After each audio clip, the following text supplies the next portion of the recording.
Welcome to the first annual Qualico Mixed Doubles Classic, brought to you from the Bow Valley in beautiful Alberta, Canada. Our host venues are the Banff Curling Club in the iconic Banff National Park and the Canmore Golf and Curling Club in the gateway to the Canadian Rockies.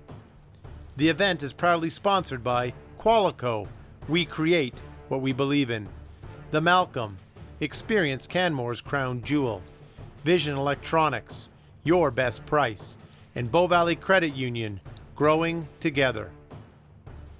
The Qualico Mixed Doubles Classic. Up next.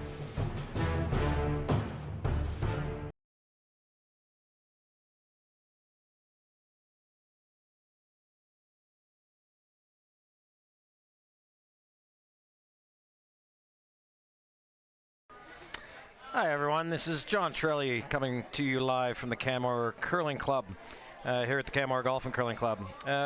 Tonight's matchup on the live streaming for the Qualico Mixed Doubles, we have the team of Desjardins versus Albrecht and Wozniak.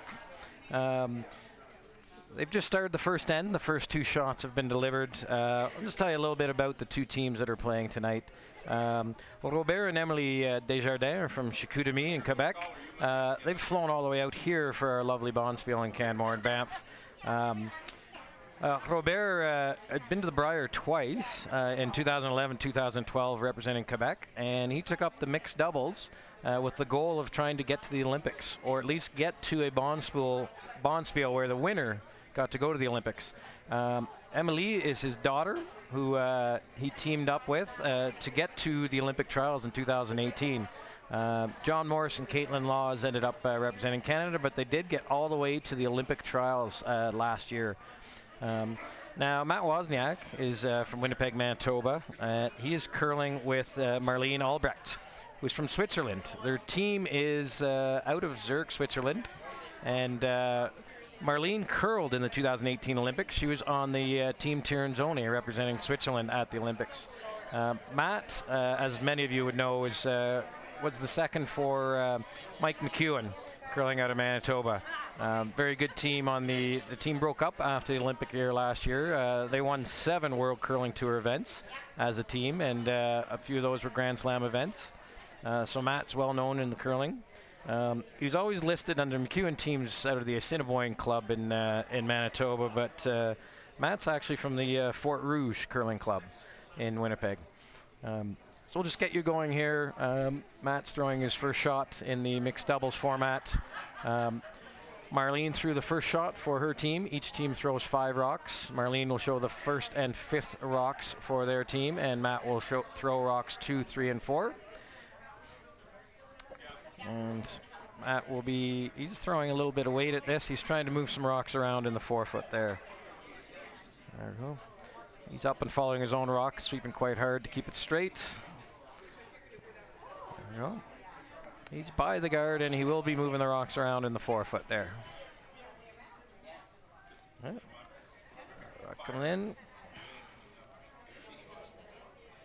That's a very good shot. Got rid of one, and he's got angles on both sides to run blues into that red rock. So both of these teams are still in the hunt for the playoffs. The tournament here, the bonspiel here we have is 36 teams. There are 6 different groups of 6 teams playing a full round robin. So each team is guaranteed 5 games. The top 2 teams from each section of the draw will move on to the playoffs. The top 4 teams will make it into the quarterfinals directly, and teams 5 through 12 will be playing off here in Canmore tomorrow night at 7 p.m. with the 4 winners going into the quarterfinals as well. On Sunday, the quarterfinals, semifinals, and finals will all be played in Banff. And up until Sunday, today, tomorrow, and when the draw started yesterday, there was 4 games going on in Banff and Canmore at all times. Got 3 other games on the ice right now. On sheet 1, we have Jocelyn Peterman and Brett Gallant. They're playing M. Good and McAllen Guy. They're from the Granite Curling Club in Seattle. And Jocelyn and Brett Gallant are playing out of Winnipeg. Sheet 2, we have a local team, Becky and Scott Moncourt. Husband and wife team. Scott was the past president here at the Canmore Curling Club. It's one of the great things about this bonspiel is that club curlers and anyone can join and play against some of the top curlers in the world. Becky and Scott actually beat the Desjardins team in their first game yesterday, and they are up against Nicole Sigvaldsen and Ian McMillan, based out of Winnipeg. And on sheet 3, we've got another local team. Our current club president here in Canmore, Karen Drever, and her partner Tim Burney are playing against Sarah Anderson and Corey Dropkin, who are from Minneapolis. Many of you might know, I think Sarah curls with Jamie Sinclair on the World Curling Tour this year in the four-person teams. We have many teams from around the world here. There's 2 teams from Scotland, 1 from England, a Switzerland team, the Norwegian team. There's 3 teams from the U.S., and even a Brazilian team, and players from all over Canada here, including we do have 1 team all the way from the Yukon. They've come down to play. So I'll just get you, and Robert is coming into the hack here. There are 2 blues counting right now, right on the button, but there are red rocks in play.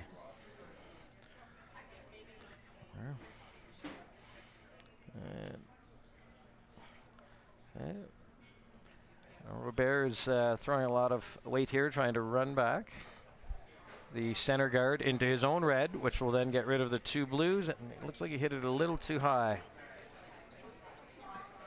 So the blues remain there. So Matt and Marlene might want to jiggle the rocks around or throw another center guard. It looks like Matt was thinking of throwing up another center guard and hoping that Desjardins couldn't run it straight back into the pile, and Marlene might be looking at something slightly different, moving the rocks around a little bit in the forefoot. All right. And we'll have a little shout out here to we have a viewer we have watching this live stream in Manitoba, Amanda Lowen. Not sure, but I assume you'd be cheering for Matt Wozniak, one of Manitoba's favorite sons, a longtime curler with Mike McEwen, as we said. So we are live streaming this event. We're hoping to possibly this event to continue in the future. This is the first year inaugural event of the Qualico mixed doubles. Qualico has been a big sponsor of John Morris and Caitlin Laws as mixed doubles team, and they stepped up to the plate and helped us organize this bonspiel here in Canmore and Banff. There we go. So Matt and Marlene are up there sweeping. He's trying to throw in a really high center guard, it looks like. And they had to sweep to make sure it got across the hog line. And it over-curled a little bit as well. They were trying to hold it a little straight. It looks like the Desjardins team can get around that guard and probably they should be able to get right to the nose of their red rock, which should get rid of those 2 blues if they hit it on the right angle. Now Robert is just looking at exactly what angle he would like that red to go into the blues, and maybe about discussing with Emily what kind of weight they would like to throw.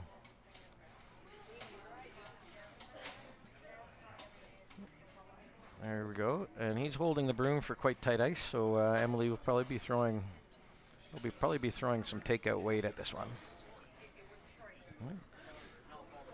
Emily and Robert were supposed to fly in early Thursday morning for their 2 p.m. game on Thursday, and because of the weather and the blizzards we had here, they ended up showing up for their first 2 o'clock game at about 10 to 2. Didn't really have much time to warm up. They were playing the Moncourt rink, who graciously agreed to delay the game till 2:15 to give them time. And they even just got to the airport and were hopping in their rental car at 12:30 when they had to drive through a blizzard from Calgary all the way out here to Canmore, and made it just in time for their first game. Okay. So Emily's in the hack. Man, very good slide. It's definitely not tight. Robert is not sweeping it. It needs to move a little bit to get to the nose of that red one. And there we go. Oh, they only removed 1 of the blues. She hit that a little higher than I think they were hoping to. They wanted to get more to the nose of that red rock. And as I say, with that high guard, the red is almost completely buried behind the guard, but Albrecht and Wozniak should be able to get to the nose of that and remove that rock. Yeah. All right. So looks like with the ice they're playing, Marlene won't be throwing quite a full takeout weight. It'll be a little softer weight because they do need it to move a little bit around that guard, center guard. Okay. Well. Yeah. Oh. Of course, Marlene, like many curlers, there seems to be a lot of lefties here this week, throwing with her left hand, which helps it to curl on this turn, her in turn. And Matt started, he's kind of on and off this one, which usually means it's pretty close to the right line. They're by the guard and onto the red rock. They should be removing that. Now they're sitting in quite a good spot. Yeah. 2 for Wozniak and Albrecht. There we go. Once again, in the mixed doubles, they always start with 2 rocks in play. One at the back of the forefoot and one halfway guard halfway between the hog line and the house. Players aren't allowed to remove any rock, even rocks in the house, until the 4th rock thrown. And each team can do a power play once a game, which means they can move the 2 rocks that are set over to the side of the sheet of ice. One will be on the edge of the 8-foot, splitting the 8-foot line, and the guard will be in front of that. And there's 2 reasons to do the power play. They can do this to try and generate a big end. And sometimes if you're ahead and you only need 1 point, you will do it to help prevent a big end steal. If you have last rock, you can do the power play, which keeps the center of the ice open, and you hopefully have an open shot for your 1 shot at the end of the end. This is what Brett Lang and Jennifer Jones did in the last match that we watched. They used the power play when they were tied coming home in the 8th, and Jennifer had a hit and stick for the 1 point to win the match. Right. Very nice shot there from Marlene. The first shot's very critical in the mixed doubles. Right. Yeah. And if you get the first shot in play around that center guard in front of that back one in the forefoot, it really helps set up the end for you and helps to prevent a big end. If you miss that shot and the other team puts their first shot into the house, you end up in trouble for the rest of the end. Okay. Okay. So I've just been passed a question here from Saxby, our technical guy. How do teams like Albrecht and Wozniak come about since they live at opposite ends of the world? Well, one thing, I was talking to Brendan Botcher earlier today, and one of the things he did say is the curling world is a small world. And you'll notice when all these teams are coming to register, they all know each other. It's a very social game, curling, even at the top level. If anyone's ever been to the Briar Patch, they know this to be true. And a lot of the curlers, a lot of the teams will even come out and have a beer at the Briar Patch or at the pub at any of these bonspiels and get to know the locals, the volunteers. And I was actually going to ask them before this game, but since this is only my 2nd time broadcasting, the first time was about an hour ago, I didn't have a lot of time to prepare. And that was the first question I was going to ask Marlene was, how did you and Matt get together as a team? So unfortunately, I can't answer that question. I will ask them that question after the game and hopefully pass it along to Steve Young, who is doing the live streaming for this event and has been all the other games. He was called away for other duties during this game. But the main thing is that most of these teams are very social.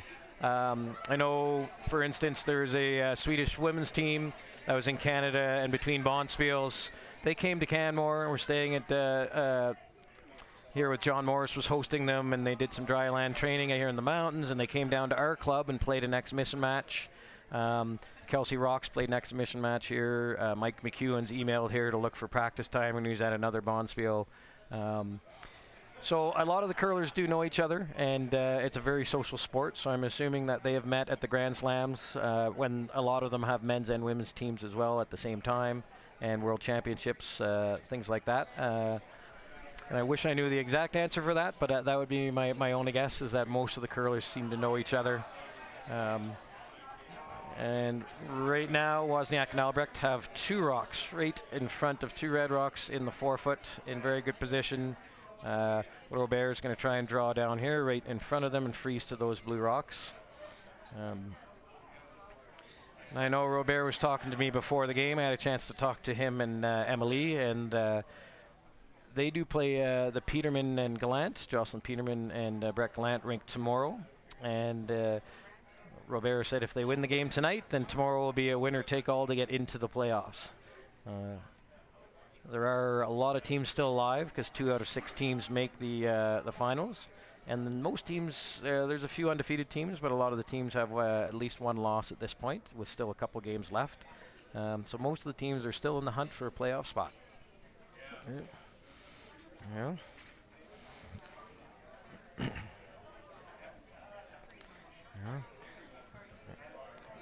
And Matt and Marlene were just checking out the angles on those rocks. Once again, there tends to be a lot of rocks in play in the 4-foot. At the beginning of the ends, you can't take out any rocks until the 4th rock thrown, which tends to create a cluttered house a lot of the times. And sometimes it's hard if the angles aren't right to take out any of those rocks, which leads to a lot more draws into the 4-foot to get into a good position.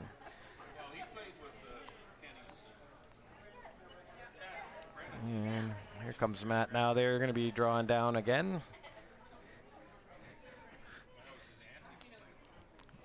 Looks like they're playing a guard, and they were looking at the angles to see where the Desjardins rink would want to hit their rocks to get their blues out of the 4-foot. So they're drawing to the right side here to try and block the path into, and there's a little bit of a pocket there on their blue rock, so they're trying to block the path in there. Yep. Now the Desjardins rink's looking at the angles. One of the things about the red rocks behind the blues, it's hard to remove them because they will run right into the blues, into the red rocks and not go out of the house.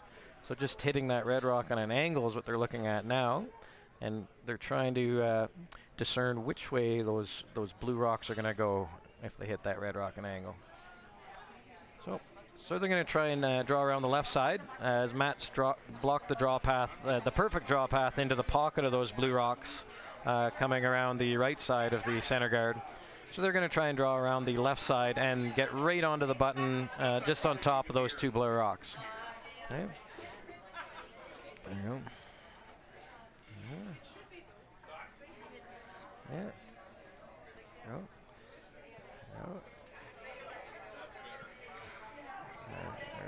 And we're just looking at Robert is in the hack. Emily will be sweeping the rock. Robert will follow up behind and call line for her.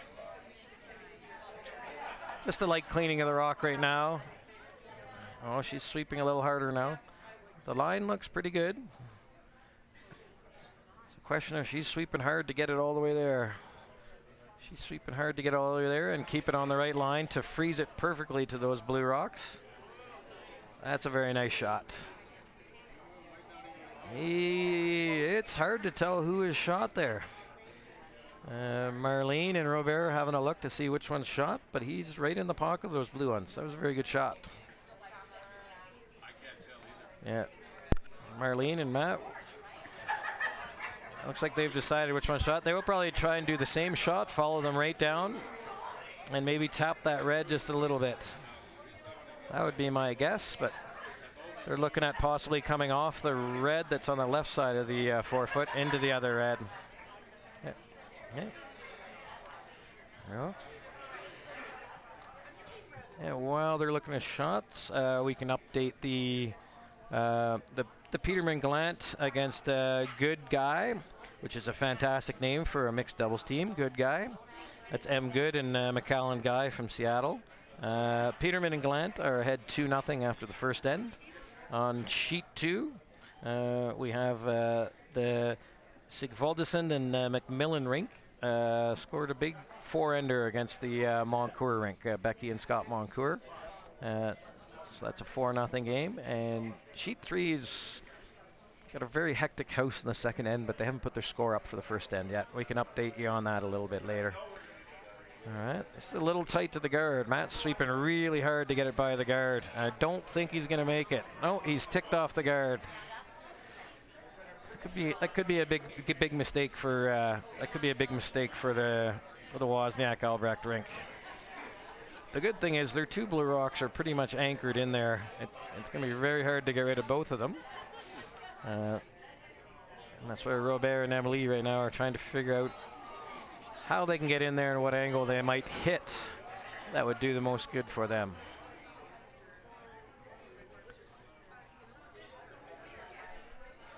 I'm thinking here there might not be a good angle to hit those rocks on to move those blues without being in danger of leaving yourself open for the red rocks to be moved out of the way.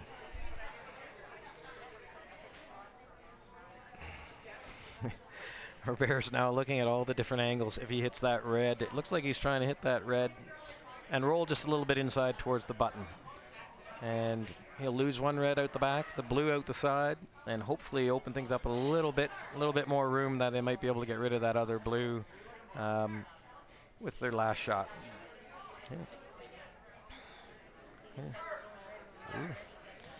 And they've just put the score up on sheet 3. The Anderson Dropkin rink has scored a 4-ender against the Drever Bernie rink as well. So here it comes. Emily's sleeping quite hard. The shot's a little further inside than he wanted, I think. There we go.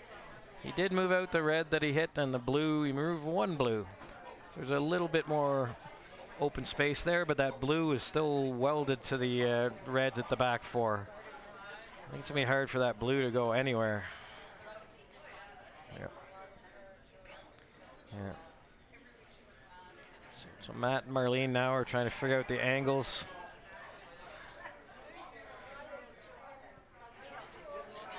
And where they might want to hit this one. It was looking like Marlene was motioning to just jiggle the rocks a little bit, move the reds from behind the blue, and go into that pocket. But we'll see what they've decided here.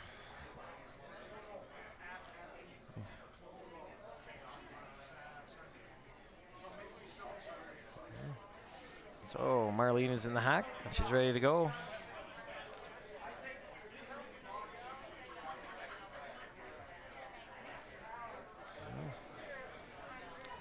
Matt's jumped on that right out of her hand. Sweeping it nice and hard. I think more to keep it out wide than to for line. Yeah, he's off it now. He's just trying to keep the line so it doesn't over curl. And they're just trying to throw a guard to get in a good spot here to protect those rocks in the 4-foot. There we go. So now I think they can just draw right in. That's the only shot they have because there's no way to move that blue out of the way. So they'll draw right down to that blue and try and just tap it a little bit and get 2 points.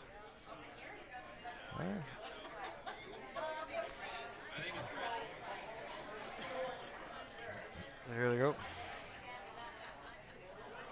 It's quite close. It doesn't look like red is shot, but they may have to move that blue just a little bit to make sure they get their 2. There we go.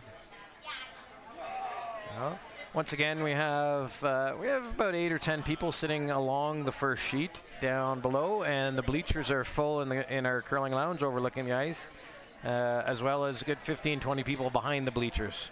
It's literally standing room only here at the Canmore Curling Club for this Qualico mixed doubles event.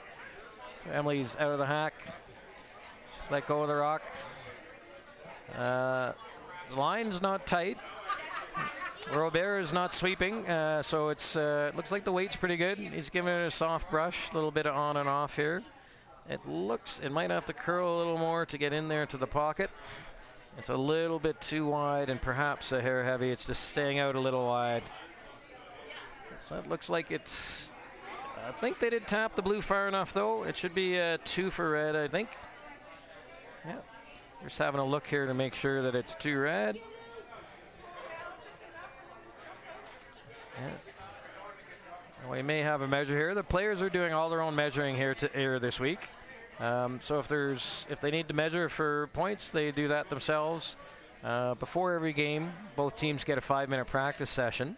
They throw some rocks up and down the sheet. Then they do a draw to the button before every game. And each player, they can choose which player. One throws an out turn, one throws an in turn. and they measure the total distance from the button. And that will be used for all 5 matches. The total of all 10 draws of the button for each team. The total distance from the button for all 5 games will be used for tiebreakers. They will not be playing any tiebreaker games for this event. The tiebreakers will be based on the draws of the button before the game. And for those draws of the button as well, the players are measuring their own rocks, and the other team is just observing to make sure they agree with the measurements. There you go. And it is 2-all. That was 2 red. And so it is a tie game, and Emily will lead us off in this end. The Wozniak and Albrecht playing the blue rocks will have last rock, which means the red rock will be put on the center line, a center line guard in front of the house.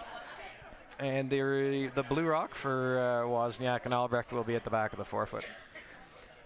Now, when they were making the ice, we may have a little interview with Darren Moulding a little later. And he is the head ice maker here for the Qualico Mixed Bonspiel in Canmore and Banff. They put coins and markers in the ice at 3 different spots. And they choose before the Bonspiel where to put the guard, depending on how much curl there is. As there's lots of curl here, they've put it a little closer to the house. If there was a little less curl on the ice, they put the mark where they start the end with the guard a little bit higher up, so that it's easier to get around that guard and get back to the back rock. And Darren was telling me a little earlier in the week that as the week goes on, they paper the rocks before they start, which is just a little sandpaper which sharpens the edges and makes them curl more. So for the start of the Thursday draws, he's hoping to have the curl at somewhere around 7 feet, which is a little too much, but as the week goes on and we play more matches and the rocks aren't quite as sharp, by the time you get to playoffs on Saturday, it would be down to about a 5-foot curl, 4 or 5-foot curl, which is sort of why they have a lot of curl at the beginning of the Bonspiel. Once again, the ice was being timed in the last draw at about 15.5 seconds, hog to hog, which is quite fast ice, especially with this much curl. Okay. And Marlene's throwing a nice shot down here. She's curling in, trying to freeze right to the face of Emily's on the button. It's a very good shot. Okay. And once again, once the first draws are made in doubles, there tends to be a lot more draws to start the end anyway. Because you can't remove any rocks, the best opportunity is to draw in. Okay. Is to draw in and freeze to the rocks on top. And I've just been tapped on the shoulder here. As I mentioned, Darren Moulding will be coming by. He's just tapped me on the shoulder, and we can talk to our head ice maker for the Qualico Mixed Bonspiel here and ask him a few questions. Okay. Right. So we got Darren here on another bike beside me, and first I was just going to ask you, I mean, most people know you as a player. We see you on TV at the Grand Slams, and can you tell us a little bit about your ice making? Well, my ice making career is about the same length as my curling career. I started at the North Hill Club in Calgary when I was 14, and I actually was doing ice for the Canadian juniors that John Morris was playing in. So that was my first ice making experience, and I have 19 years of ice making experience at 7 different clubs in my life, and then got asked to do this and thought it would be a unique challenge, so I took it on. That's great. When you got asked to come and do this ice making, it's 2 different rinks, Banff and Canmore. And it's a 4-day event, and you have little time to prepare the ice before the event starts. What was your biggest challenge? Well, I knew when I agreed to the contract that I needed to do a site visit, so I came out on a day in December. We talked to the head ice makers, Jim and Brian, at the 2 clubs, and got a maintenance program to do over the holiday season. Both ice makers, did a great job with the maintenance program. And then when I came in here, really we had a good setup at both rinks, a little bit of tinkering here and there with some temperatures and pebble, and do some work on the rocks, and a couple late nights, and we ended up with probably about 10 people on the ice crew between the two clubs. We ended up with some good surfaces, both of the clubs. Oh, that's great. It's great. Yeah, the ice looks really good so far, just judging from the comments I've heard from players, and I've been watching a lot of games. The curl seems consistent. The ice is nice and fast, and I haven't heard any complaints yet. Do you do a lot of events like this, or is this your first big event like this? Well, I've done some big events. I wouldn't say a lot. Probably the most notable was I was the assistant for Jamie Brass at the World Mixed Doubles in Lethbridge.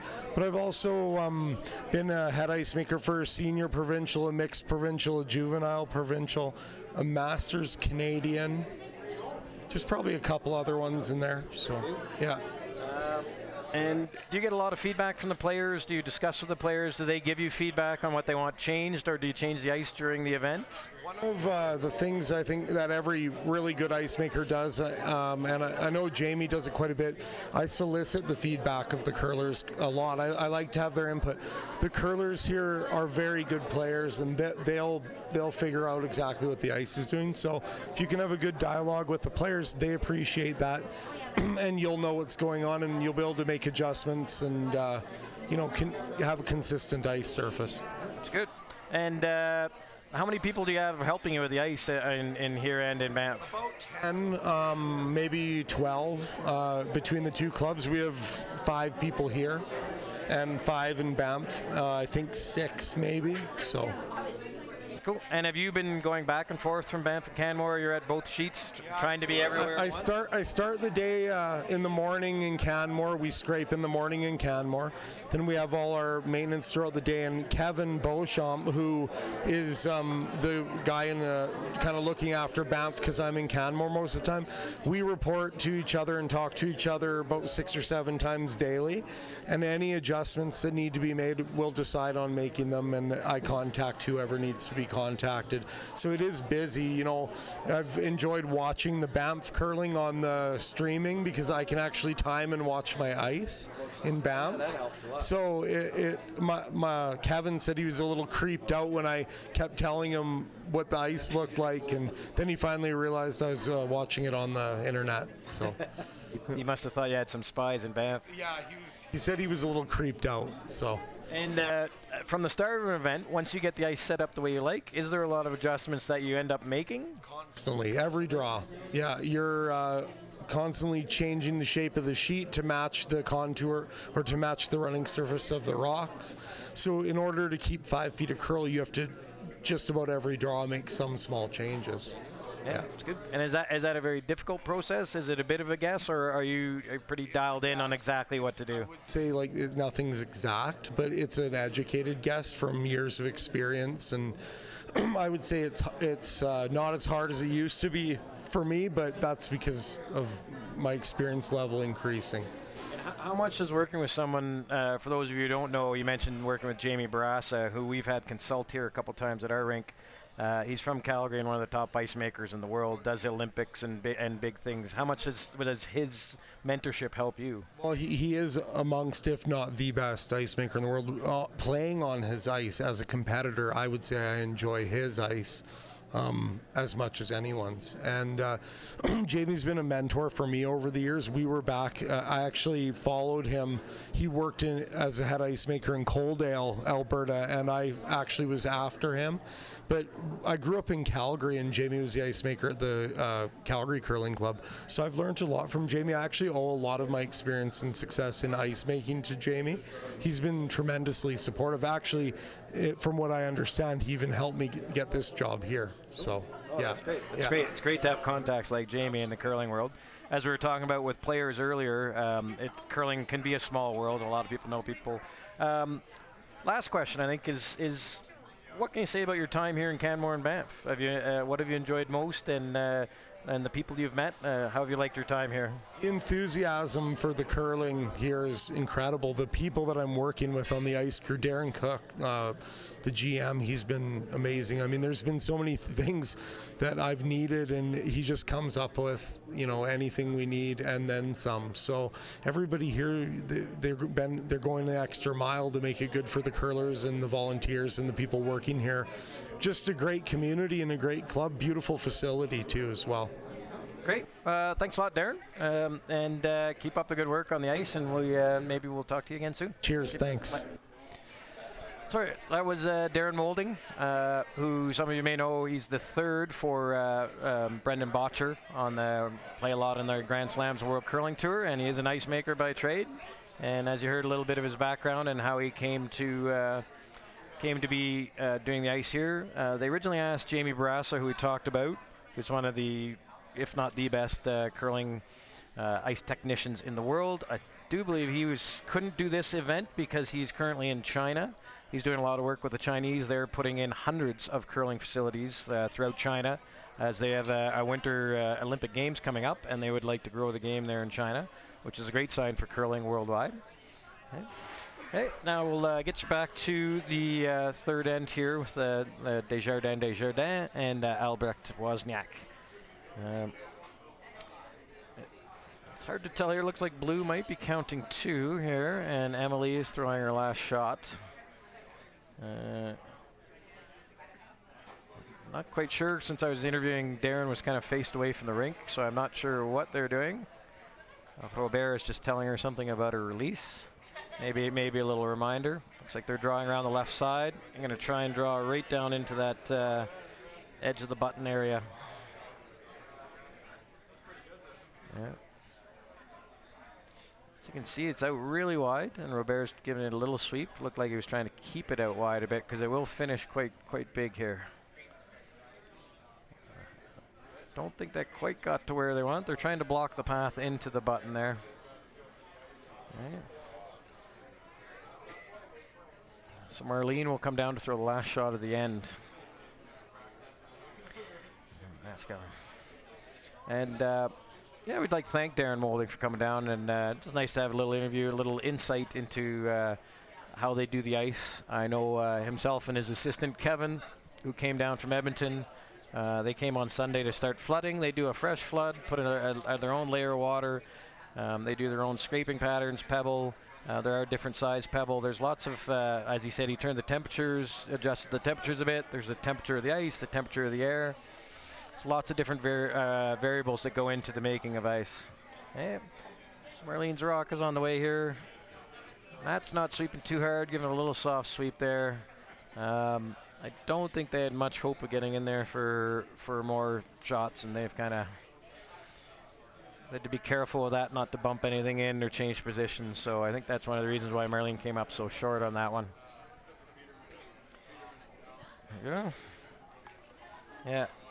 And we'd also like to give a thanks to all our viewers at home. Anyone who's watching the live stream here, you're at home, you couldn't make it down to the rink, or the people we've had people from Madison, Wisconsin, we've had people from Ontario, Winnipeg commenting online, and we'd like to thank you all for watching, and hopefully keep your eyes open, and we'll have the second annual Qualico mixed doubles here in Canmore and Banff. It's a great place to come for a visit, great winter wonderland. The earlier broadcast I was talking about Nina Roth and Croy Nurberger from Wisconsin are out here, brought their spouses, came early, been skiing up at Lake Louise, and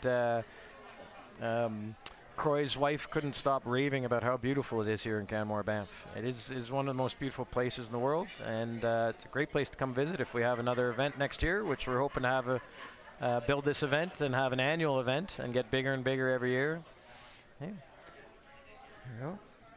So was a score of 2. There was 2 blue, as I guessed in the third end. So it is 4-2 for Albrecht Wozniak over Desjardins. And Marlene's trying to get to the top 4 foot here. A little bit of extra sweeping from Matt just to make sure it gets there.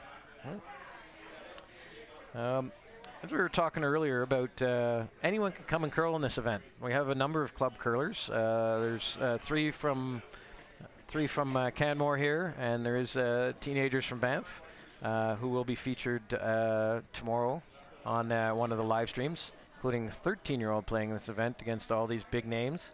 $500 entry fee this year, so for $250, 5 times minimum, you get to go out on the ice with some of the best curlers in the world, hang out with them for an hour and a half, get to know Jennifer Jones, Brett Lang, Jeff Walker, Laura Walker, all these big names. You can get to know them. You can sit down after. have a drink, have a bite to eat, come to the social at the end. It's a great way, and for me, I mean, $250 a person is not a lot to spend to have such an experience like this. You get to come to Canmore and Banff, so we strongly encourage. John Morris was commenting yesterday how it's almost the pros versus Joes, because anyone can come in and play. And it's a lot of fun. A little too much weight on that. Emily would have liked to get to the face of that blue and stay in front of it. Now it's opened up a little bit of space for Matt to draw right down onto the button, frozen right to his own rock. And that will make, if he does that shot, it will make it very difficult for Robert to get those blue rocks off the button before Emily delivers the last rock. Yeah. And it's a good time we can do a bit of an update on the other sheets. On sheet 1, Peterman and Gallant are now leading 3-1 over M. Good and McAllen Guy. And sheet 2 is, at the moment, after 2 ends, was 5-0 for the Sigvoldsen and Macmillan curling out of Winnipeg over Becky and Scott and Moncoeur. And on sheet 3, the very strong USA team of Sarah Anderson and Corey Dopkin is up 7-0 after 3 ends over the Drever Burney rink. We're watching.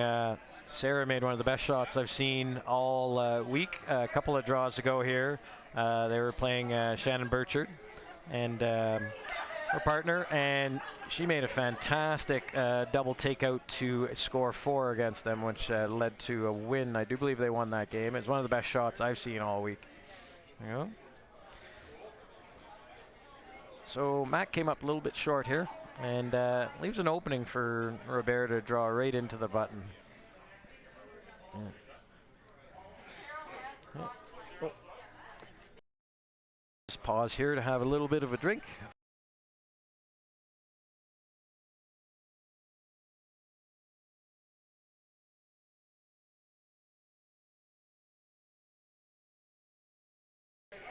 Okay.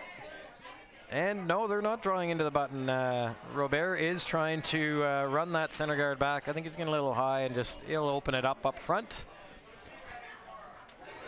I thought they might want to draw right into that blue on the button and sit in front, but they were trying to open it up a little bit. Yeah. And as well, this event, they've got a large. If you are in Canmore or someone's in Canmore listening, Canmore Banff, there's here in the Canmore Club. We do have a large dining room as we are a golf and curling club. There's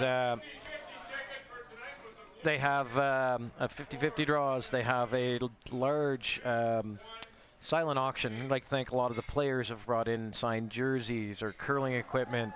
There's lots of things that they've been very generous donating to help support this event, help raise money. And our sponsors have chipped in with money too. We've got a large crowd here at the rink end, so we are getting some money at the gate. So hopefully there's enough money made. It looks like it will. It's been a successful event. When it started, they didn't know if we even needed this much bleachers, and now we've got standing room here. So looks like a good chance this event will be running again next year. I'd like to thank all the people for coming out and supporting us, all the players for coming by. We've got lots of volunteers here.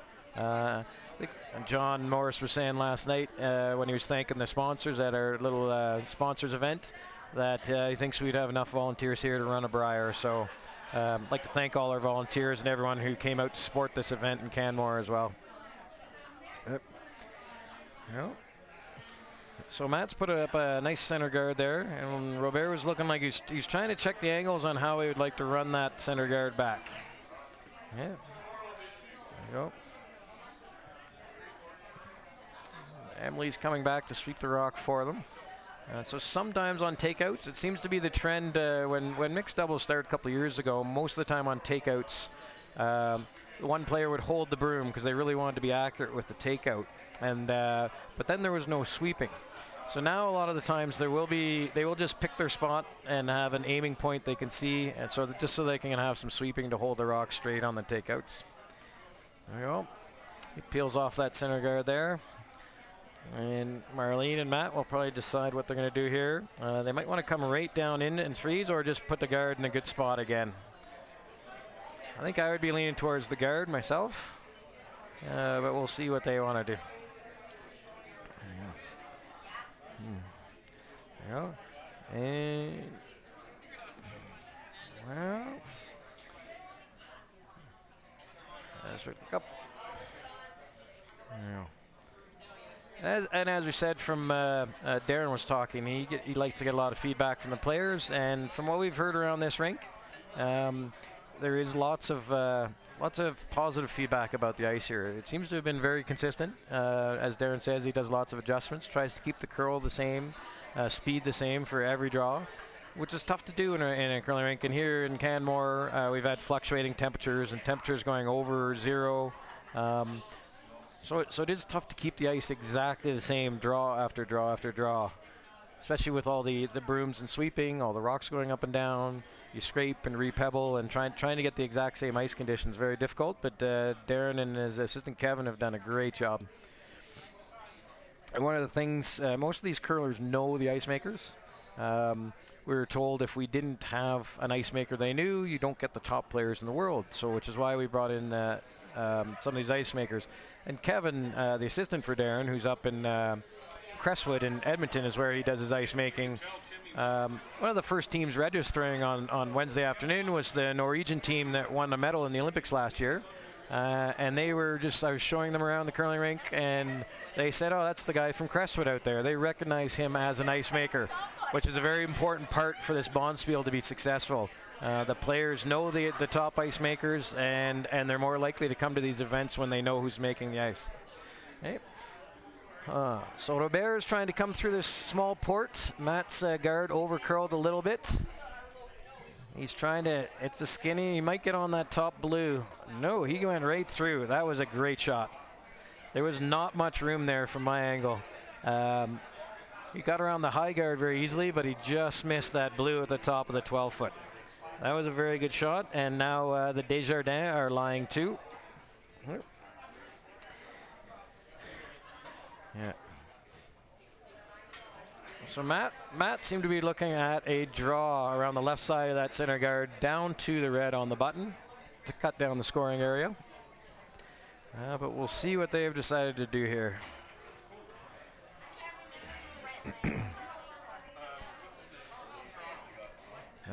Once again, we've had a couple of quick games. Sheet 2 and Sheet 3 have been done. Nicole Sigvaldason and Ian McMillan have defeated Becky and Scott Moncour on Sheet 2. And Sarah Anderson and Corey Dropkin have defeated Karen Drever and Tim Burney on Sheet 3. All right. And there you go. So Matt's sweeping hard to keep it out around this guard. They're trying to freeze right down to that red on the button. And this shot is looking really good. It's a little more curl, and the closer they can get to the nose, the better.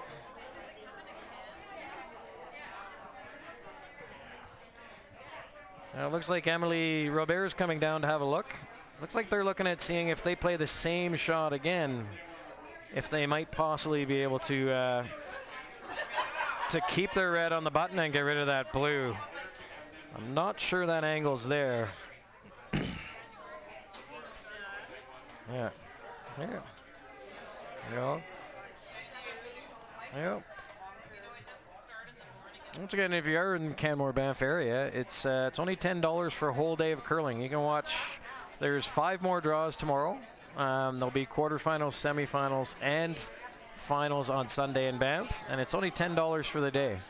If you like watching the world's best at curling, it's a great way in coming to Banff, Canmore. Can have a drink. The bars are open. There's a social Saturday night. Anyone who paid for a ticket on Saturday is invited to the social. You can mingle with lots of the players. Live music here at the Canmore Golf and Curling Club, and we'll be hosting that social tomorrow night. And if you're wondering if the players actually come to the socials, they usually do, is what we've been told. This is our first event, and we wanted to make sure the players were coming, so we've made sure in their swag bag they got to start the bonspiel. They all got free drink tickets for Saturday night social. That way we're guaranteed that a lot of them will be coming here. And on sheet 1, the Peterman Gallant is in the 4th end, and Peterman Gallant are up 3-1. There's a lot of rocks in play here on the... Jocelyn Peterman has just tapped a rock right up to the button to lie 1, and there'll be one more shot from M. Good from Seattle to try and displace some blue rocks of the Peterman Gallant rink and score on sheet 1. Okay, so Emily and Robert have decided on their shot now. A little last-minute instruction from Robert to Emily. Emily is still young for curler.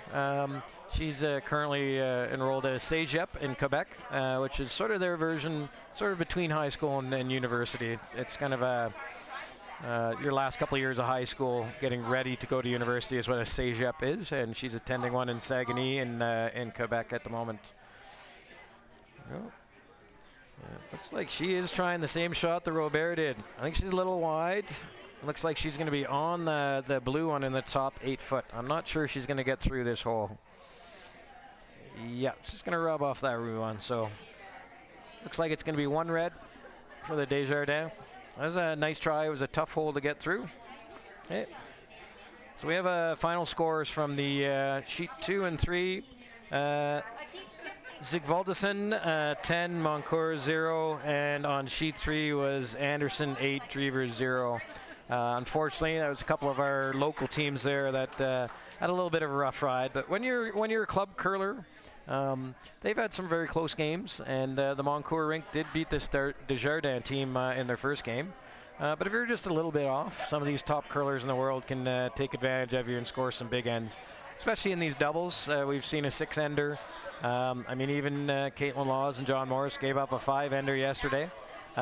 Big ends can come up in a hurry in this mixed doubles. So we have a 4-3 score here in favor of the Wozniak Albrecht team. And Wozniak and Albrecht will have last rock here in the 5th end. Yeah. Yep. Uh-oh.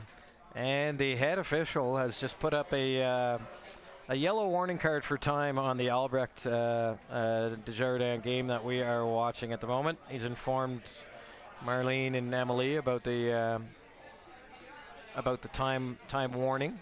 So unlike a lot of times you see on TV, they don't time every shot or every end here. There are no timeouts. They're supposed to play their 8-end game in 95 minutes. If they are behind schedule, they place a yellow warning sticker behind their behind the sheet. If they continue to be behind time, then if they don't catch up time, then they place a red one, and they've got another end to catch up time. And if they don't, then each shot would be timed. So each team, if they do get put on the clock from slow play, they will have 1 minute to execute their shot after the previous team's shot has come to rest. Okay. Yeah. So Marlene is trying to draw down to the red one here. Let's get in the top 4. Yeah. Yeah. There we go. And that shot's very nicely placed. Slightly overlap with the center guard and in front of the red rock, that is at the back 4. Okay. And that's one thing that's key to a lot of the times. You would like to keep your rocks in front of the tee line. When your rocks get behind the tee line, the other team can draw down to them.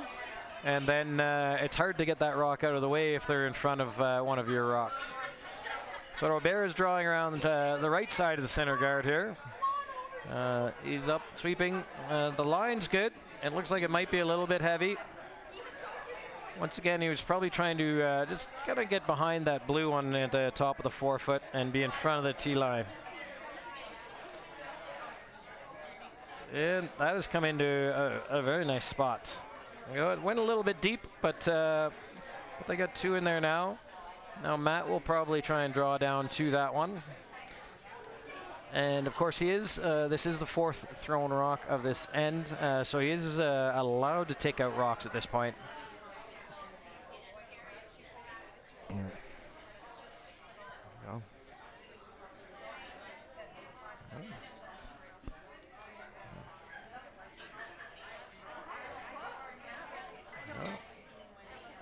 And Matt is in the hack.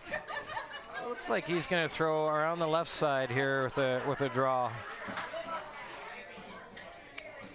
Once again, they're just trying to set up, maybe tap their blue up or even get right into those reds around his blue. Just change the angles a bit and get their rocks in a little better position for the rest of the end. It looks like might be over curling just a little bit and going to hit that blue on the inside. Yeah, but that's pretty good. It's still in front of the reds and it's in a good spot. And the blue, the rock that Matt just threw is completely buried behind the center guard, just before the 4-foot. So,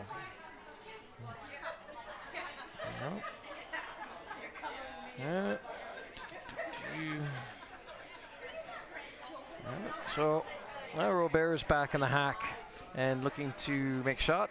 And over on sheet 1, I see that the game is tied up between M. Good and McAllen Guy. They've tied the game up with Jocelyn Peterman and Brett Gallant. So they're tied 3-all after 4 ends on sheet 1. There we go. And Robert's trying to draw down there. And once again, it's all about getting your rocks in the right position. Even just a few inches off sometimes when you get a lot of rocks in that 4-foot can cause you problems. This one, he's getting to the inside of the blue and tapping it up a little bit. There you go. Red is still shot, and he's got a very usable rock that he just threw there.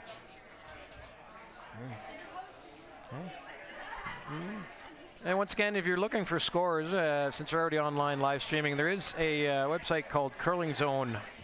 curlingzone.com, I think it is, and they're putting in the scores after every end of every game at both Banff and here. You get live updates of those games. Sometimes it takes a few minutes for them to download onto the website, but there are live scoring on My Curling Zone, on Curling Zone. Sorry, not My Curling Zone. And there's lots of information about this the Qualico mixed doubles on mountaincurling.ca. Mountaincurling.ca is an association that was formed just to promote this between the Banff and Canmore curling clubs. They formed this a separate entity called Mountain Curling Association that is running this Qualico mixed doubles bonspiel. So if you go to mountaincurling.ca, you can have all the info you need. That was a very nice shot. They split out, got rid of 2 reds in the house there, including the shot rock. That was Matt Wozniak. It was very precise shooting. Yeah.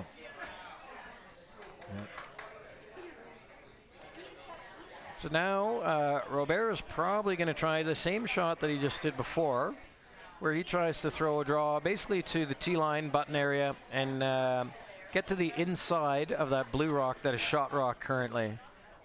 I think that's where he would want to make this shot. And he just made it before, so he should have a good idea of where to aim and what kind of speed to throw. Okay. Emily's just doing a light clean right now. She's not sweeping too much, which tells me that it's not, he definitely didn't throw it inside. It needs to curl a little bit. With his ice being this fast as well, and it's not quite going to come up as much as they wanted. Yeah. With the ice being as fast as it is swingy ice, so they get 5 feet of curl. But it becomes very weight sensitive when it's fast ice. So if he throws it just a little heavier than he wants, it'll curl quite a bit less, which I think is what happened there. It's just a little heavier than he was hoping for, and it curled not quite enough. So now Matt's going to be throwing a takeout, and he's going to be trying to hit that red one that Robert just threw and is in the top of the 4-foot. So in this case, he's got Marlene holding the broom just on the edge of the red rock he's trying to hit, just to get a very accurate throw on this takeout. And it's not a big takeout weight, so Matt has time. He's up and behind it. It does not need sweeping, but he's following it down in case it needs sweeping. And oh, that's not quite. I think he wanted to hit that red on the inside of the red, and he hit it on the outside. So he kind of threw that a little bit outside and didn't quite get the result they were looking for. And this gives Robert and Emily a chance to possibly take a. There's still some blues are shot 2, 3, and 4. So there's still quite a bit of danger here if Robert and Emily don't get this rock in the correct position. Okay. Yeah. Because one of the key things they'll want here is to not give up any chance of a double. And right now, it might be a shot coming around the right side of that, the high guard. There is a guard on the center line, the original guard from the start of the end. There might be a shot to come around the right side of that for Marlene on her last shot, and to raise that into the red rock and get rid of that. So Emily's really got to put this in a good position to try and prevent a big end from Matt and Marlene. Oh. Oh. Yeah. So Robert's giving it a light sweep. He's not going too hard on this one. Okay. He's trying to get this rock in the right place. And you saw Robert, if you saw him on there, he had his stopwatch out. And he times the rock from the tee line to the hog line. And it gives him an idea of whether he needs to sweep right away. And that gives him a judge of how far that rock is going to go.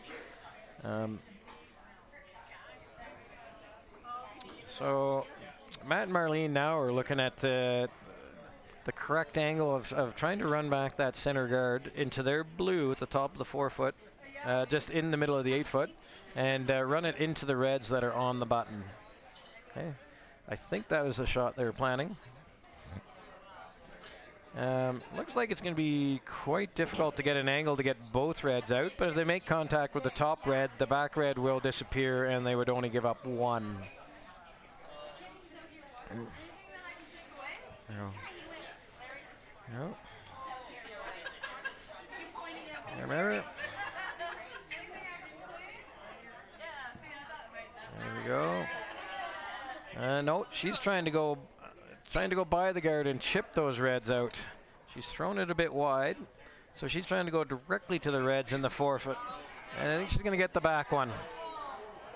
Yeah, still 2 red, unfortunately.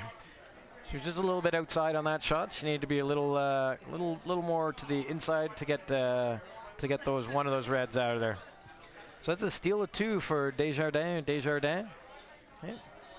And I know later Robert and Emily like playing. They are playing a Quebec Bonspiel next week, and shortly thereafter they're going to the Quebec playdowns for mixed doubles.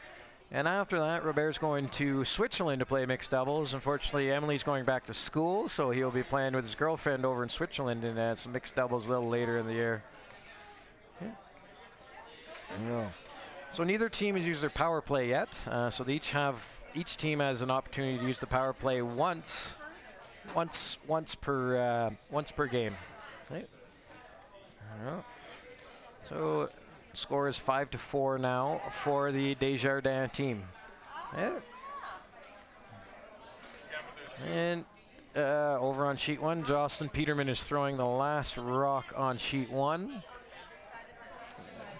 It's hard for me to tell way over here on sheet 4, but I do believe they have a chance at, if they move a red back a little bit, I think they have a chance at least three over there on sheet 1 for Jocelyn Peterman and Brett Glant. And the good guy rink, as we call them, M. Good and McAllen Guy from Seattle, the Granite Club. We have some local curlers here who used to live in Seattle, and one of them I curl with Thursday nights, 79 years old, still sweeping, thrown out of the hack. And he actually went to, when he lived in Seattle, the Nationals for mixed with M. Good's mother was on his team back in the day when he was curling in Seattle before he moved here to the beautiful Canadian Rockies. There you go. And that one came up a little bit short for Emily to start the end. They generally want to get right to the top of the button or freeze to the blue rock at the back of the 4 foot on that first shot.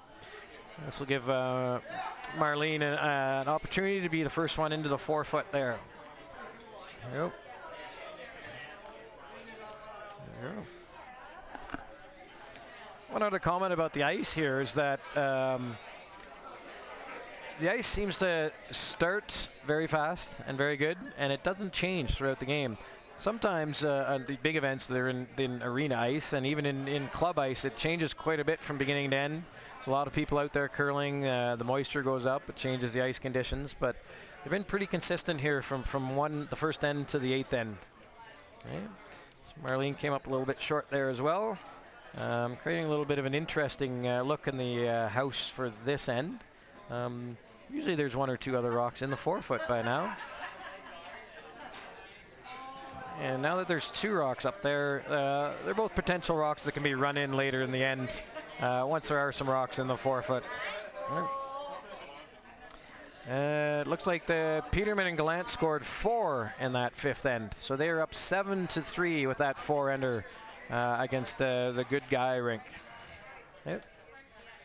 There you go. Ober's in the hack.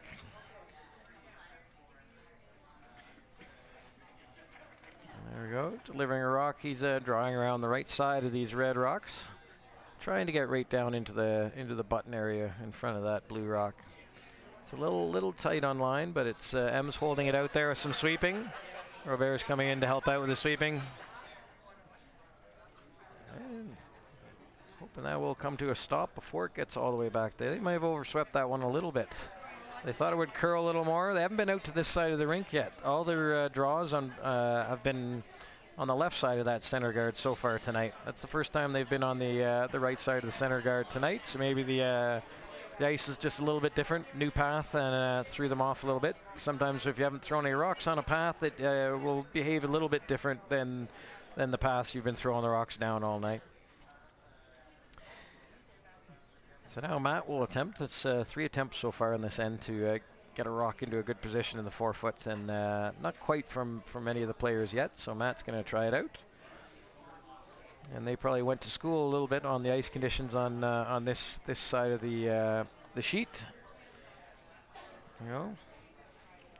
Oh, and Marlene's sweeping right out of his hand. Matt's coming up to, it looks like it might be a little bit tight and a little bit light. Yeah, they've given up sweeping this. Unless they were trying to play a guard. I thought he was trying to come right in and around, trying to get a little tick off the center guard to get that in a good spot for them. There you go. So now Robert's looking at the different angles, but he can also take out rocks if he would like. Try and run a rock back into that blue at the back of the 4-foot. But I think they will just try and draw around again, because there is still room to get around those guards and get a good rock there on the button. There we go.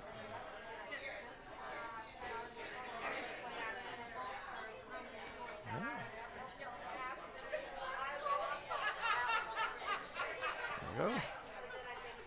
And he's out of the hack. And looks like he is trying to draw. Emily is on that right away. Sweeping quite hard. Robert's up to help again.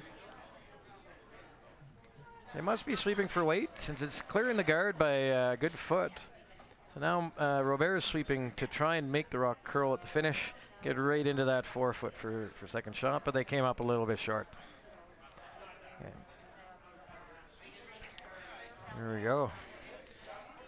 So Matt and Marlene now are looking at angles. They're trying to see potential angles for shots that Robert and Emily can make later in the end, and also potential angles for shots they might want to make. All right. So as Matt comes up, they're looking at running their blue guard. That's on the right side of the sheet into the red rock that Robert just threw. Okay. This will be twofold. That red rock can't be advanced because right now it's in a position where Robert or Emily can tap that into the 4-foot. As well, it'll open up that side of the sheet a little bit. Right now, they have their blue in the top 12. They can advance into the 4-foot later on in the end as well to get another shot. But they're looking at moving some rocks around on the right side. Once again, Marlene's holding the broom on the rock, just giving Matt a good aiming point.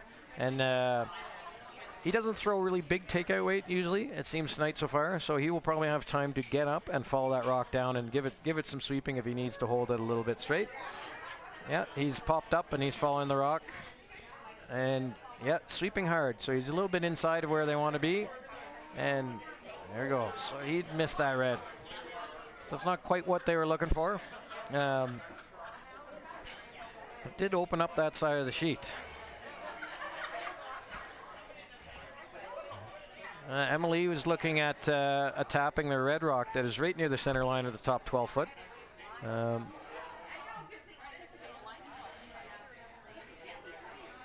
And one of the reasons they'd want to do that, if you tap the rock on the outside, and the one that's in the 8 foot, to get it towards the button, you would have to hit it on the outside, which means the rock rolls out a little bit and leaves space for Matt and Marlene to come in. Yeah. So they're discussing it and trying to decide exactly which shot they're going to do. Okay. Meanwhile, over on sheet 1, M. Good and McAllen Guy, they have used their power play to try and generate a big end to catch up after giving up that 4-ender in the 5th end. There we go. There we go. That's it. Looks like Emily and Robert are ready to throw the rock down. And this will be... I don't think they've changed their mind. They seem to be discussing a shot for quite a while, but I think they're going to try and tap that red rock that is in the 12 foot right at the top of the house, the one in the close to the center line. There you go. There you go. Yeah. There you go. And Robert's in the hack, getting ready to throw. Like a nice release. Robert's got a nice soft release. Emily's on it right away. They might think it's a little bit tight. It's going to be, he's out, he's by the guard, he's wide. Emily's off the rock now. Actually, I think it stayed a little wider than they thought because that was a little heavier than he wanted to throw that. He just wanted to tap that rock up to the top 4. And because he threw it a little, like I was saying earlier, it's very weight sensitive. So just that little bit of extra weight made it stay that much wider as well. Yeah. And that's a little bit frustrating for the Desjardins rink. They look a little frustrated out there because they had a good opportunity there, and they've opened it up for Matt and Marlene to get back in this end and maybe get a few points.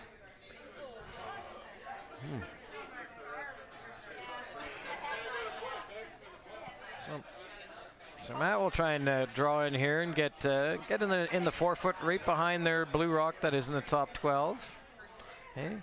Once again, the ice is a little new. Both teams haven't thrown rocks. This is a few rocks in a row out on this side of the sheet, but they haven't thrown rocks out here in any previous end. So sometimes it's a little bit of a guessing game on exactly how quick the ice is or exactly how it curls. Marlene sweeping hard, making sure she's by the top guard. There we go, right into the button. It's a nice shot. Yeah. That rock is completely buried, but there is space for Emily to draw right down to it. Yeah. Now they've seen the exact line and weight on that shot too, so Emily's going to try and follow her right down. If she freezes right to the corner of that, she will be shot. Or if she gives it a little bump, she'll be shot as well. But she would probably want to freeze right to it, which then Matt and Marlene will have a difficult time moving that red rock out of the way. Yeah. Oh. Yeah. And Robert's just pointing in the house right in front of Emily where he'd like her to aim down at this house. It's one thing in doubles too. Most curlers are used to having their skip stand at the other end with a broom in their hand to aim at. And it's a little different in doubles. A lot of times you're just aiming at a spot. You're picking your own spot and throwing from there. This is quite a bit wider than Marlene's shot was. Robert's backed right off it as well. They definitely don't need to sweep it for line. That needs to curl a long way to get by the Reds in the top of the 12-foot. So they want to hopefully, now they're going to hope to at least bounce off it and block that hole, make it harder for Matt and Marlene to get in, but they can draw the other way around. They've got to draw in there for 3 now. Draw into the side of the button and the blue. There you go. So they've made up their mind, and they're going to try and draw in. They need full 4-foot, or mostly the rock has to be mostly in the 4-foot to get their 3rd point. Okay. Just too bad the Desjardins, they had a nice end there without last rock, and they missed the tap and opened it up a bit, and then they missed the freeze attempt there when they're trying to come down and freeze to the blue on the button.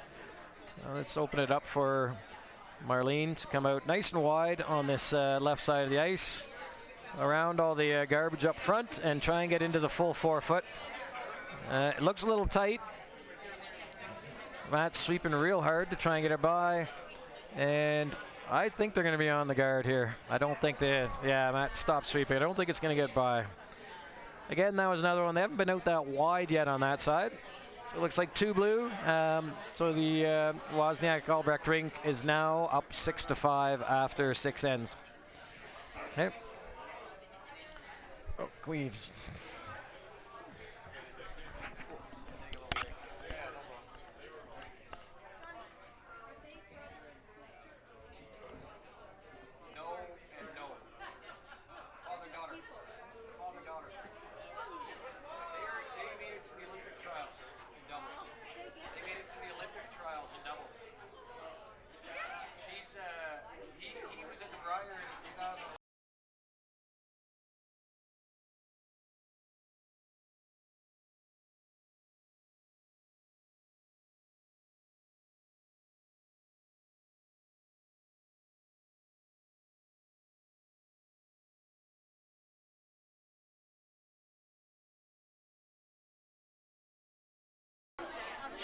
Well, okay. And welcome back. Just took a little break there to have another drink of water. It looks like the Desjardins team is going to use their power play. As you can see, the rocks are now to the side. The rocks that we set up before are now to the side and instead of on the center line. Now, this is an attempt to score a big end. You usually do this to try and score multiple points, or if you're ahead, sometimes to keep the center of the rings, if you have last rock, open, so it makes your shot for 1 easier at the end of the end. So Marlene's going to try and come from the right side of this, the blue guard, which is their own rock, and tap it left into the rings, which opens up the red rock that's in the rings. And the reason they do this from the outside is because they can't remove this rock yet. So if you try and move it a little bit. So unfortunately, she overcurled a little because she was hoping to spill to the right and get out of the way, open it up more, and put their rock towards the center line.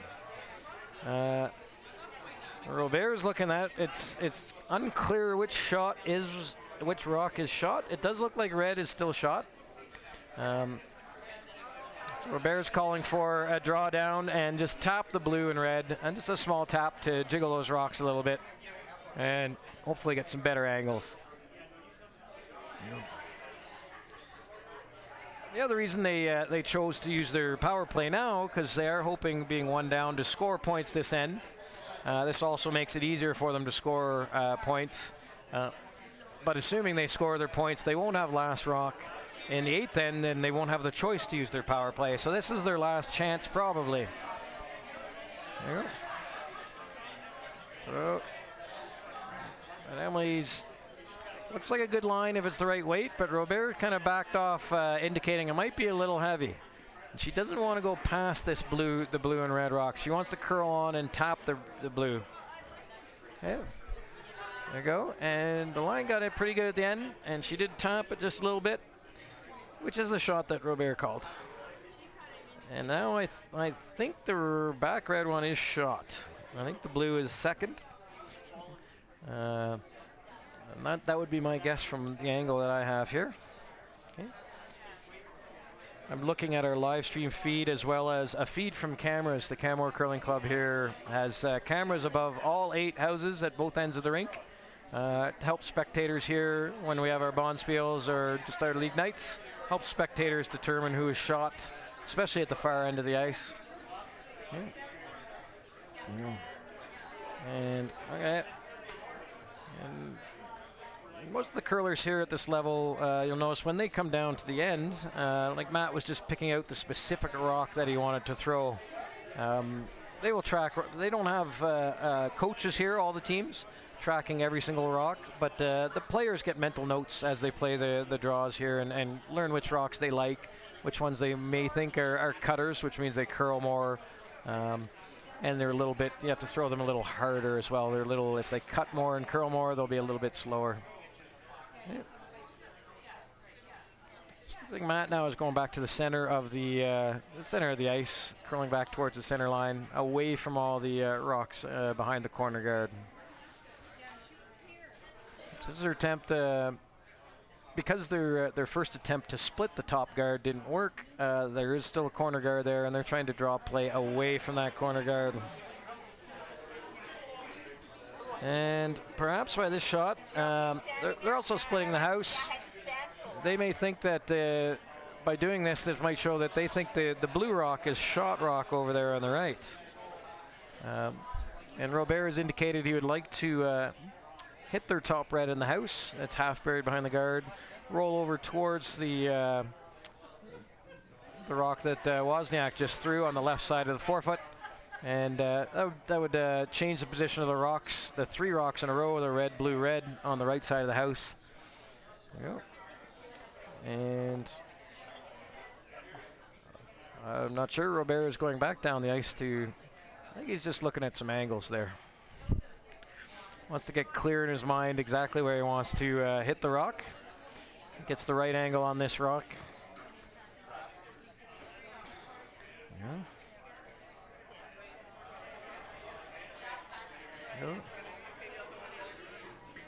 Let's go.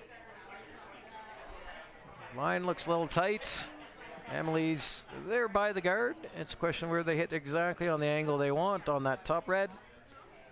And that was a very nice shot. That's what he called. Got rid of their backing. They're now lying 1-2, and they moved that blue out of the forefoot.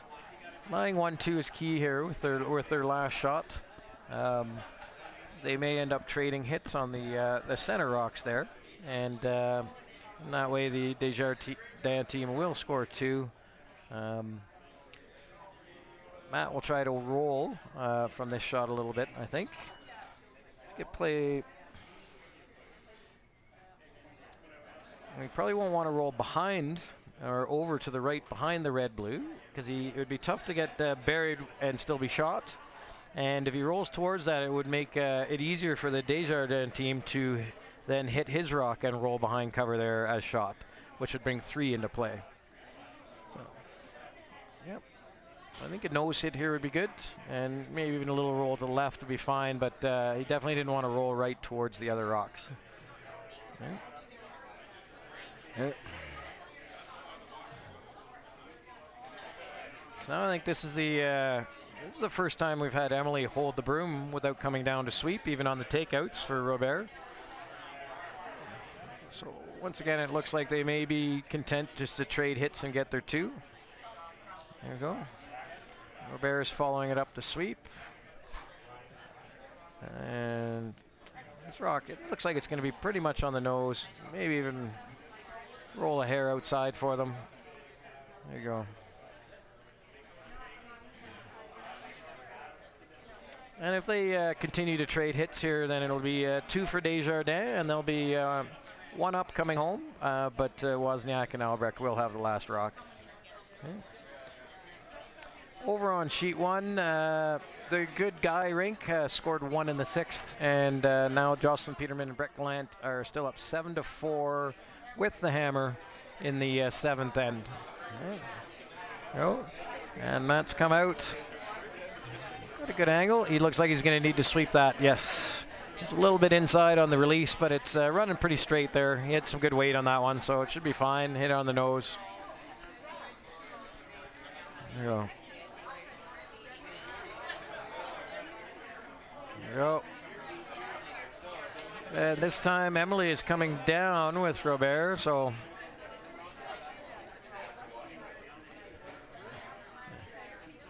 it looks like she's going to sweep this one for him and not hold the broom. So. Oh. There.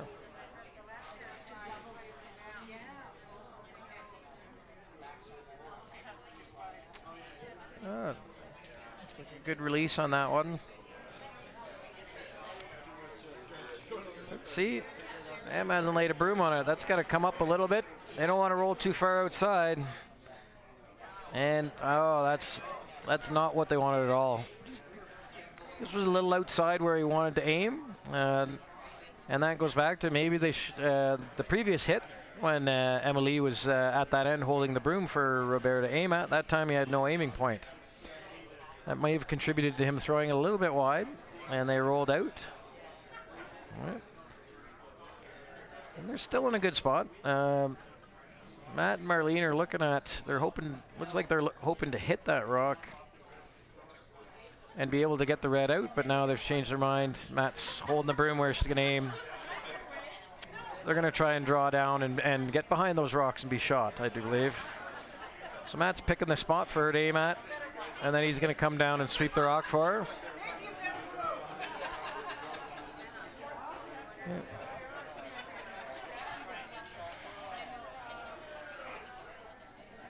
And there's not a lot of room to get behind those rocks and remain shot.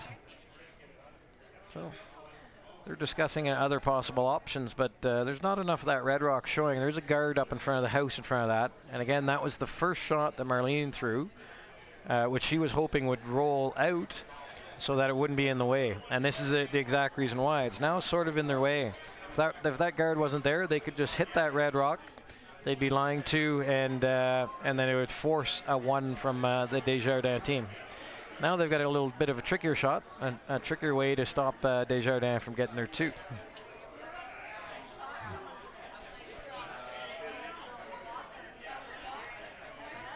Nice throw. Might be a little bit light. Matt would jumped on it right away. He's sweeping really hard all the way down the ice. It looked like Marlene might have slid out a little slow because she gave a bigger push on that rock on her release than she usually does. So I think she may have known if she slid a little slow. And even with a little bit of a push, that's not going to get buried behind those two. And it comes up light. So it's an open draw for two for the Desjardins team. So Emily should be able to she just needs to get touching the 8 foot, and they will get their two. She should be able to do the shot, and they'll be up one coming home, but without the hammer. Well, and just a reminder that Wozniak and Albrecht, they haven't used their power play yet, so they still have that in their pocket if they have last rock and would like to use it in the 8th end. Right. If it does end up tied after 8 ends, there is a full extra end will be played, and we'll remain on the live stream for you and call that whole extra end as well. Okay. Oh, Emily's coming out to help. Robert, they may think it's a little light, but they're off it now, so looks like it's going to be a good draw. They just need to get into the 8 foot for that to be a second point. Good shot from Emily, and Wozniak and Albrecht will come back in the 8th end with the hammer, down one. There we go. Oh. There we go. I just saw Darren Moulding walk by. He's got his broom. He's doing some stretching. So he'll probably get out and throw some rocks just to get some idea. I don't know if he's here to practice or it's more for his ice making. Gets an idea.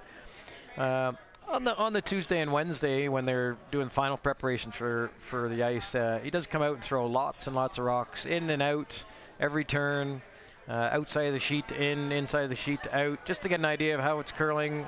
And as he said when we had the interview, he does his adjustments. Adjust temperature, and yes, the Albrecht team is using their power play here in the 8th end. There we go. And they've chosen to come onto the right side of the house. So just adjusting the rocks to get him in the perfect position for the start of the end. There you go. Once again, they do this because it it does enable you to come behind corner guards and get play behind a corner guard, which opens up the possibility for higher scoring. And as you saw in the last end, the Desjardins team scored 2 when they did their power play, and they had a chance for 3 until Robert's hit rolled out. And over on sheet 1, Jocelyn Peterman's throwing her last rock for the Peterman Gallant team in N7. Looks like the Red Rocks of M. Good and McAllen Guy are lying 1 at the moment. So, yeah. Just a light sweep over there on sheet 1. Now a little bit heavier from Brett Gallant. It looks like they've drawn right down to it. Good shot. Big roar for the crowd. Now, because Albrecht and Wozniak are trying to draw play behind that corner guard, the Desjardins counter by putting up a center guard. So this way they can throw a rock behind that center guard at a later time and hopefully make it hard for Wozniak and Albrecht to get that rock out of the house.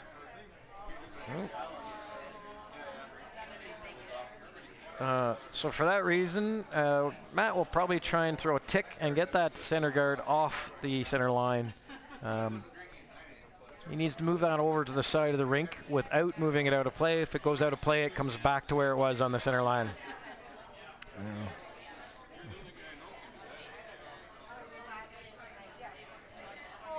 There we go. And comes Matt out of the hack. He'll probably jump up and help sweep his own rock here. Because ticks are so precise, that's why Marlene stayed back at this end to call the sweeping in the line. It looks pretty good. Once again, remember, they have to tick this rock, but they can't bring it all the way out. And that's a very nice shot. They've opened up the center of the ice again. Over on sheet 1, the last shot by Jocelyn Peterson did get in there on the button to count 1. So they are up 8-4 on the Good Guy rink, and they're coming back to the home end for during an end date. Okay.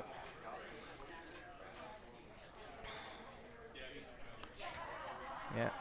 There hasn't been anything further from the officials about our game here on sheet 4 getting further behind. So they haven't gone to the red card. So it doesn't look like there will be any time shots here in this game. Both teams seem to pick up their pace of play and get back on time. Okay. All right. So now Robert and Emily were discussing strategy there, but I would guess that they're going to try and draw down to that corner blue and be and freeze to the corner of it. Looks like that's what they're trying here. Okay. They're going to be very precise. They'd like to be shot in front of that blue. Looks like it might be a little bit light. They're both sweeping the hard on that now. It's coming in there very nicely. Going to freeze right on the corner, and it is shot. That's a very nice shot. Okay.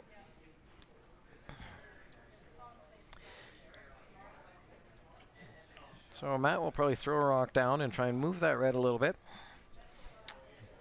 Indicated that they wanted to get that red out of there.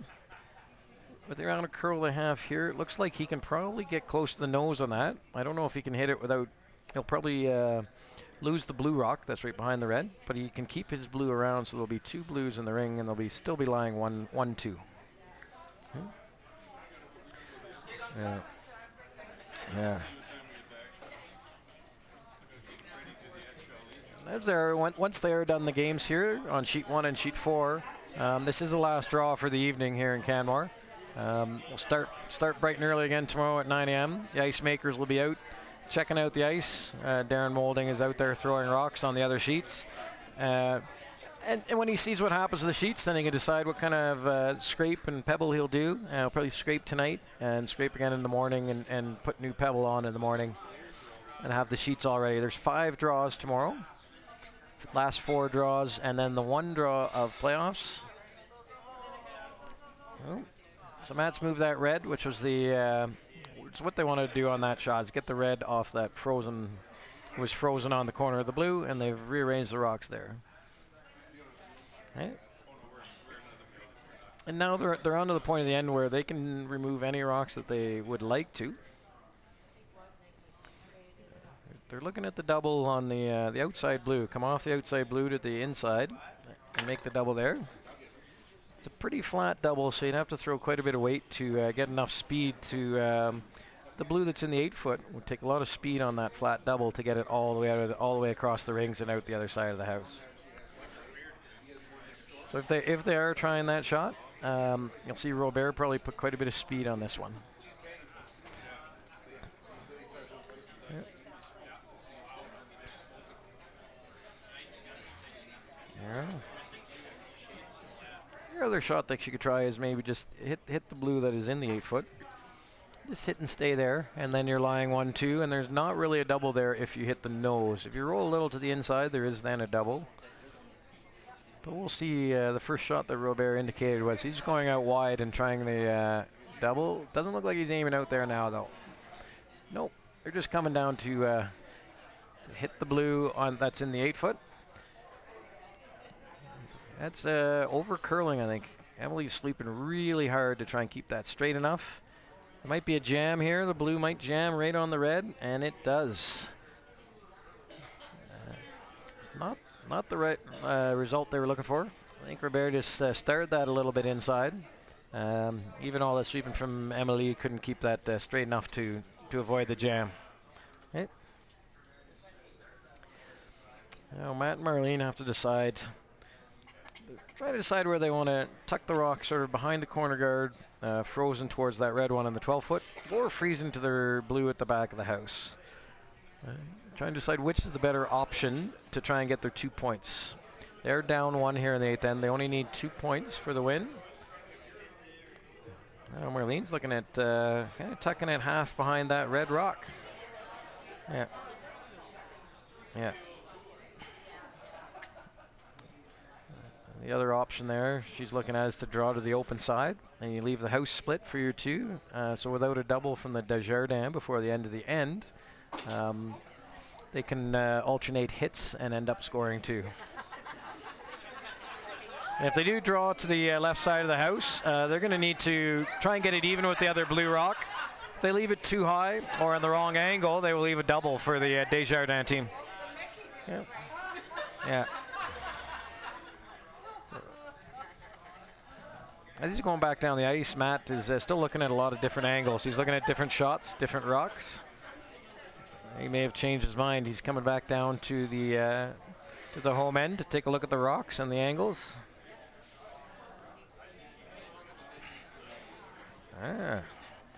He's wondering about doing a double on his own blue and the red, leaving his blue there for shot. Yeah. No. So we'll have to see when she comes out of the house which one they've decided on.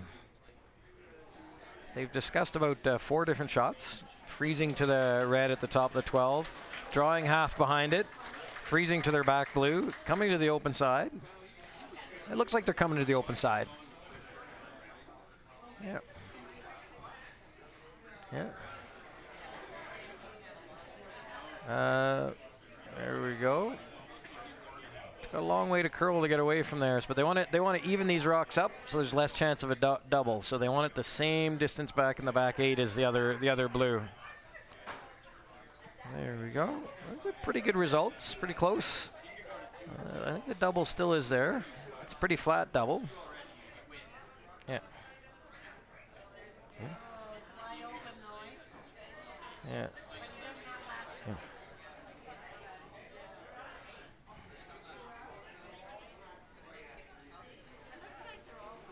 There we go. It looks like Robert was discussing something about the outside rocks with Matt, but I'm not sure what. I think he's going to try for the double here.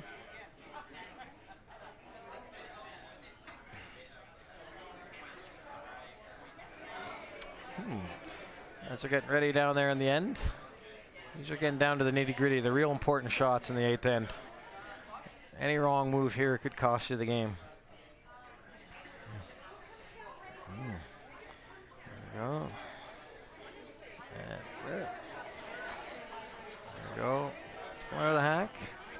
quite a bit of weight on this because it is a pretty flat double he's trying. Yep. Can't quite see the angle. Matt's got in my way. It's pretty close. Oh, big groan from the crowd there. He didn't quite hit thick enough on the first blue rock to come over. He ended up going behind the blue rock in the 8 foot and didn't quite get it. That was a very good try though. It was a really flat double. He had to throw quite a bit of weight at it. And once again, like we said, he had no broom to aim at while he's doing it. He's picking his aiming point. It was very close. So I'm judging by the call they made on the previous shot. I'm assuming Marlene will. He's going to be drawing to the open side here.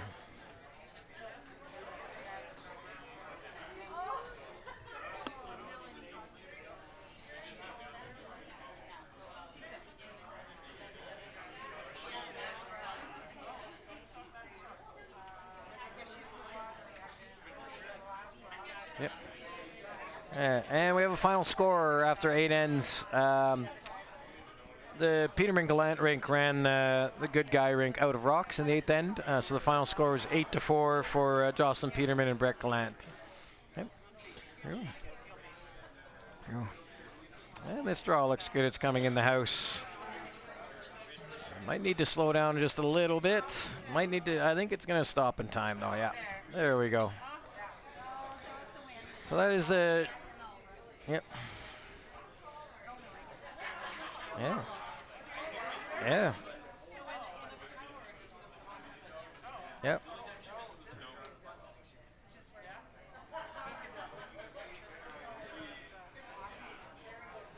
So they're looking at the double again. It is quite a flat double.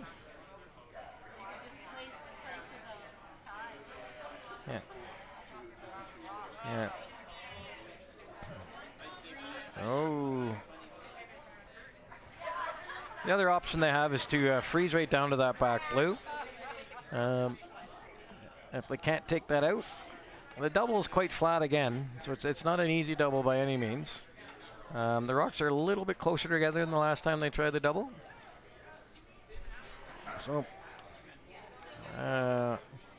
they've chosen their line, and I think they're going to try and freeze down to that blue at the back four. We'll have to see.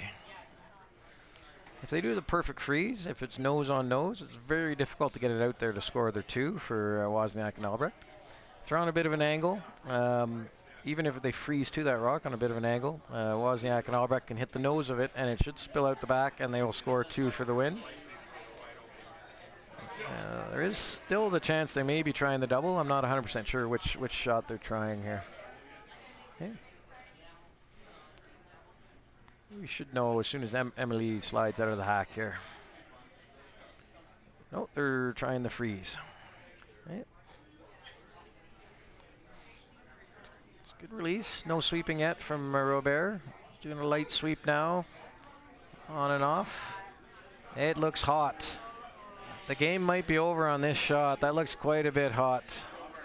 Yeah, she's going right through the house. So it's going to be a score of 2 for Wozniak and Albrecht. And a 8-7 win. Another good game here on the podcast. Again, so 8-7 for Wozniak and Albrecht over Emily and Robert Desjardins.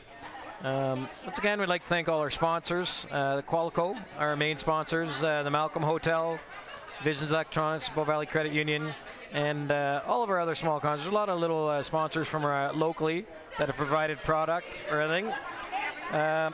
So tomorrow morning, our feature game at 9 a.m. It's going to be Scotland Thomas versus Bernard Meek, and it'll be from Banff. And then there'll be live coverage for the rest of the day on different games throughout the day. And that's Cheryl Bernard. A lot of you know her as the announcer on TV when they have Grand Slam events, and silver medal winner in the Olympics in her own right.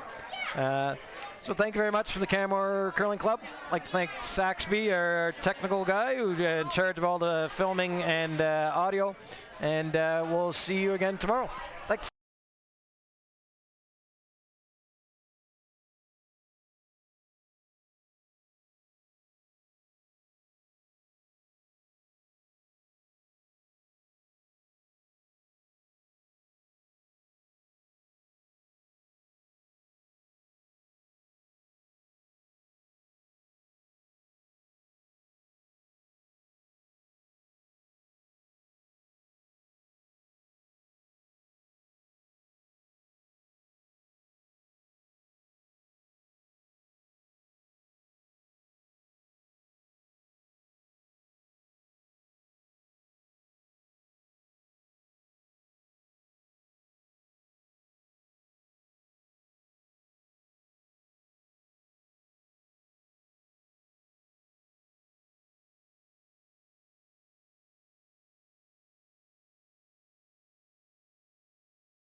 Okay, hi everyone. We're back again. We've got Matt Wozniak here, who's just in the game that we just live streamed for you. And while we were live streaming, we had a viewer who texted in and wanted to know how you two became a team when one of you is from Switzerland, one's from Manitoba. Well, we're dating, so that's sort of, I guess, why it happened. But we're actually both took a break from competitive four-person curling this year, and so we decided to play a couple of mixed doubles events and try it out. And we're still together after 2 events, so it's obviously going okay. And we're trying to pick nice locations. So we played in Bern, Switzerland, and now obviously Banff and Canmore here. We love this area, so it was a no-brainer for us to come here. It's good to hear. Are you playing many more doubles events over the winter?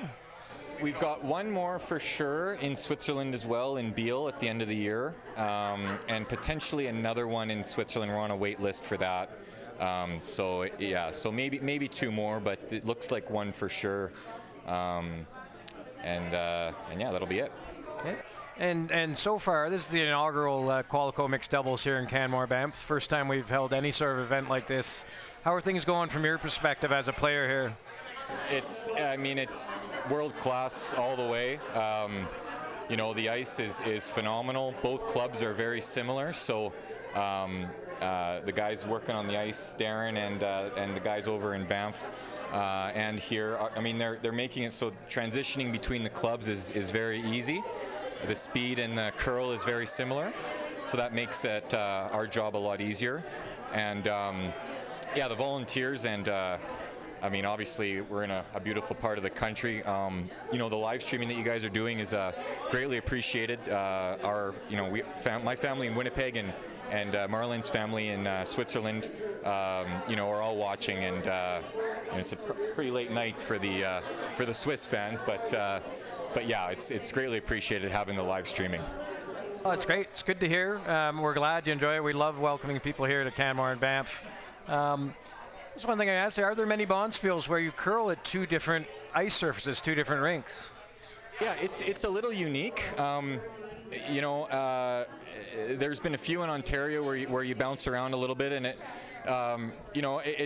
adds a different element. You got to chart a few more sets of rocks and track a few more sheets of ice and transition between the sheets and between the clubs. So it makes it a little more challenging, but again, it's they're so similar here, the way they've got the ice set up, that it really is seamless, and it's easy to go back and forth. And how much charting of the rocks and how much information can you get on all the rocks when there's this many different sheets, 2 different locations, and such a short event? Well, you try your best. I seem to find a lot of bad ones out there, but I think that's more my inconsistent throw. But yeah, we try and talk to friends that we have playing on other sheets and stuff, and share info a little bit. It's the curling community is pretty tight that way. So if I get info from Reed Carruthers, he might ask me for info on a sheet later, and hopefully we're telling them stuff that's accurate. So yeah, there's a bit of that, and you just do your best, and the way the format is with being able to choose whatever rock you want each end, it's kind of nice. Like if you do find a bad one, you can switch it out the next end. And so we've been doing that, and that's been helping out too. And then finally, when you said your friends, you mentioned Reed. Do curlers tend to be closer friends with players from their own province, or closer to the ones than they do from other provinces, or is it just a matter of who you happen to be compatible with and like? It's not really province specific, I don't think. I've played 3 events with Reed's team this year, filling in on his men's team, so I'm pretty close with them, and my old skip Mike is playing with him, so and I've been battling Reed for years, so we're pretty good friends. We just went to Japan together to curl and before Christmas, so but it's we're friends with everyone. Brett Gallant and all the guys and the girls are all are all pretty close. I don't see too much bad blood out there. So it makes stuff like this even more enjoyable. It's great. And you were saying you're taking a break from four-person curling. Are you going to concentrate on doubles, looking towards the Olympics for mixed doubles, or are you going to get back into the team side of things? And Marlene as well. Well, yeah, we've got some passport issues to resolve before we think about Olympics. But you know, I'm not too sure. You know, like it was. I kind of wanted to just see how it felt not curling. It's been a 12 or 13 years of grinding it out on tour. But I certainly do miss it, and I've been lucky enough to play quite a bit this year with several different men's teams in fill-in positions, and obviously the mixed doubles. You know, I'm really enjoying it. I hope she is too, and so I think we'll keep playing it for fun, and who knows where that'll take us. But at this point, it's you know, we're just trying to enjoy it and win a few games and win some cash. Good luck for the rest of the Bonspiel. I won't keep you any longer, okay, and hopefully we'll see you around in the playoffs. Okay, great job. Thank you. Thanks.